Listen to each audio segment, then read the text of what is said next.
Digid na masayang ang tanan nga imo ang gibate karon diri para nako ay na nagitago. Ang masoltera gid karon kay sige padayon kay sad nako nimong dilite kay laron. Digid na masayang ang tanan nga imo ang gibate karon diri para nako ay na nagitago. Ang masoltera gid karon kay sige padayon kay sad nako nimong dilite kay laron.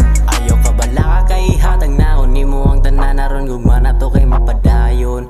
Basta kay ipakita lang pud nimo sa ako ana wala rapod ka na wada no paglaom. Kay gusto pud ti ka makuha ang tanan buhaton bisag kapila pa man ako balik-balikon.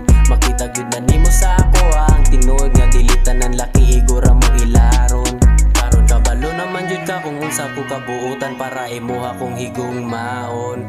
Bisagin sa pangabay hatag sa ako ikaw gihapon nang ako ang piliyon. Digid na masayang ang tanan nga imo ang gibate karon diri para nako ay na nagitago. Ang masoltera gid karon kay sige padayon kay sad nako nimong dilite kay laron. Digid na masayang ang tanan nga imo ang gibate karon diri para nako ay na nagitago. Ang masoltera gid karon kay sige padayon kay sad nako nimong dilite kay laron.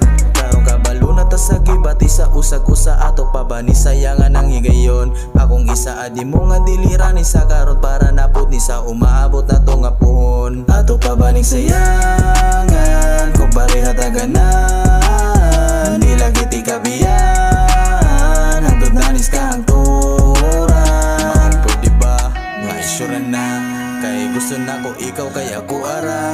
Di ko gusto nga mailog pa ka kay ikaw ang bahay nga dugay na nako nga gipangita. Digid na masayang ang tanan nga imo ang gibate karon diri para nako ay na nagitago. Ang masoltera gid karon kay sige padayon kay sad nako nimong dilite kay laron. Digid na masayang ang tanan nga imo ang gibate karon